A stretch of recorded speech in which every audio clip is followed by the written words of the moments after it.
Parliament ఎలక్షన్లు ఉన్నాయి. గత నెల 20 రోజుల నుంచి నిజామాబాద్ పార్లమెంట్ పరిధిలో ఉన్నటువంటి అన్ని నియోజకవర్గాలు, అన్ని మండలాలు, అన్ని మున్సిపాలిటీలు తిరిగి ప్రచారం చేయడం జరిగింది. మరి ప్రజలందరూ కూడా చాలా పాజిటివ్గా స్పందిస్తున్నారు. ఏ పార్టీకి లేనటువంటి ఆదరణ బీఆర్ఎస్ పార్టీకి ఉంది. కారణం ఏంటంటే కేసీఆర్ను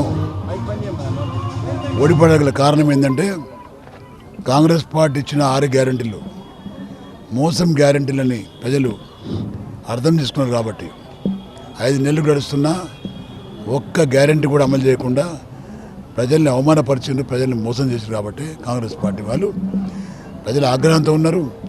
కాంగ్రెస్ పార్టీ మీద తీవ్ర వ్యతిరేకత ఉంది. మరి దాన్ని ఓట్ల రూపంలో ప్రజలు బీఆర్ఎస్ పార్టీ కోటేసి తప్పకుండా నన్ను గెలిపిస్తారని నమ్ముతున్నా. బీజేపీ ఎంపీ ధరంపూర్ అరవింద్ కూడా 5 ఏళ్ల క్రితం గెలిచి ఇచ్చిన ఒక్క వాగ్దానం కూడా నెరవేర్చకుండా ప్రజలను మోసం చేసింది. కాబట్టి ఈ 2 పార్టీలకు వచ్చే ఈ 13వ తేదీన జరిగే ఎన్నికల్లో ఇద్దరికి గుణపాఠం చెప్పి ప్రజలు కేసీఆర్ గారిని మళ్ళీ బలాన్ని చేకూర్చడానికి వారి ఓట్లు బీఆర్ఎస్ పార్టీ కారు గుర్తుకేస్తారని చెప్పి నేను నమ్ముతున్నా. తప్పకుండా నిజామాబాద్ పార్లమెంటరీ పరిధిలో గెలవబోయేది నంబర్ 1 గెలవబోయేది Nizamabad parliamentary constituency BRS party. దయచేసి ప్రజానికని మనం చేస్తున్నా, మా అవ్వలకు, మా అక్కలకు, మా అన్నలకు, తమ్ముళ్లకు, ముఖ్యంగా యువకులకు, మిమ్మల్ని ఎవరు అవమానపరిచిండ్రు, ఎవరు మోసం చేసిండ్రు మీకు బాగా తెలుసు. పత్రికల్లో చూస్తున్నారు, టీవీలో చూస్తున్నారు, సోషల్ మీడియాలో చూస్తున్నారు. ఇంకా మోసం చేసే ప్రయత్నం చేస్తూ ఉన్నారు. మళ్ళీ మోసం కావడానికి మీరు రెడీగా ఉండొద్దు. ప్రజల్ని మోసం చేసి పాలకులు అవుతున్నారు చాలామంది. కాబట్టి బీఆర్ఎస్ పార్టీ అట్లా కాదు. తెలంగాణ సాధన కోసం కొట్లాడింది టీఆర్ఎస్ పార్టీ, కేసీఆర్ గారు.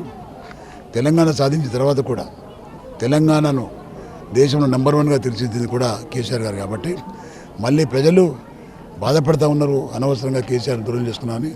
ఈ ఎన్నికలు తప్పకుండా వారి యొక్క ఓట్లు మరి కారు గుర్తుకు ఓటేసి కేసీఆర్కి బలం ఇస్తారని చెప్పి మరీ నమ్ముతున్నాను. ధన్యవాదాలు.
అసలైన తొలి వెలుగు.